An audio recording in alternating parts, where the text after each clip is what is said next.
তুমি উদানো গেলে গা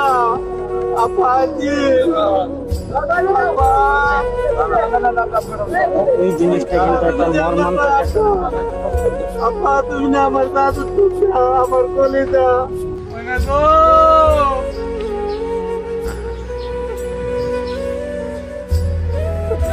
ও ময়না।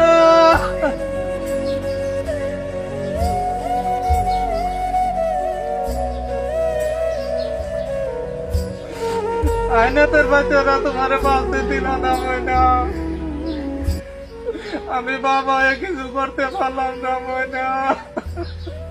প্রিয় বন্ধুরা, আজ আমরা জানব শাহজাদপুরের সেই হৃদয় বিদারক ঘটনার আসল রহস্য, যেটা এখন পুরো এলাকা জুড়ে আলোচনার কেন্দ্রে। একদিন হঠাৎ করেই মসজিদের ছাদে পাওয়া গেল ছোট্ট মেয়ে ময়নার নিথর দেহ। এলাকাবাসী স্তব্ধ। কে করতে পারে এমন নৃশংস কাজ? প্রাথমিকভাবে সন্দেহের তীর গেল মসজিদের ইমাম ও মুয়াজ্জিনের দিকে। পুলিশ তাদের গ্রেপ্তার করে রিমান্ডে নেয়, কিন্তু ঘটনার মোড় আস্তে আস্তে ঘুরে যেতে থাকে।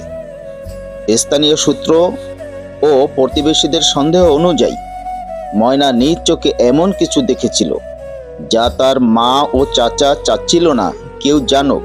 আর এই সত্য প্রকাশের ভয়েই শিশুটিকে নির্মমভাবে হত্যা করা হতে পারে। আর সবকিছু চাপা দিতে লাশ রেখে আসা হয় মসজিদের ছাদে, যেন সমাজ ভুল সন্দেহ করে। এদিকে প্রবাসী বাবা যখন দেশে ফিরলেন, তিনি বলেন, আমার মেয়ে কয়েকদিন ধরে ফোনে কাঁদতো আর বলতো, বাবা তাড়াতাড়ি আসো। হয়তো ও কিছু জানতো যা বলার সুযোগ পায়নি। তারই বক্তব্য অনুযায়ী তার ভাই ও স্ত্রী কেউই সন্দেহের বাহিরে নয়। তার এ বক্তব্যের সামাজিক যোগাযোগ মাধ্যমে ঝড় উঠলে তিনি তার বক্তব্য পরিবর্তন করে বলেন, আমি ওভাবে বলিনি, আমি শুধু রেফারেন্স হিসেবে বলেছি। কিন্তু এখন প্রশ্ন, ময়নার বাবা, পরিবার, সমাজ বা কোনো ব্যক্তির চাপে কি এক এক সময় এক এক ধরনের কথা বলছেন? মসজিদের ছাদে লাশ পাওয়ার কারণ কি ছিল? যাই হোক না কেন, আমরা চাই প্রকৃত অপরাধীদের দৃষ্টান্তমূলক শাস্তি হোক, নিরপরাধীদের হেয় করা বন্ধ হোক।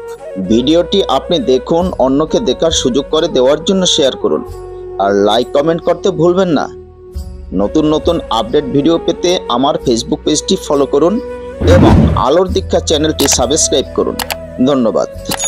তবে এটা আমার মেয়েরে আমার আপন মানুষের মধ্যে আমার পাশে রয়েছে।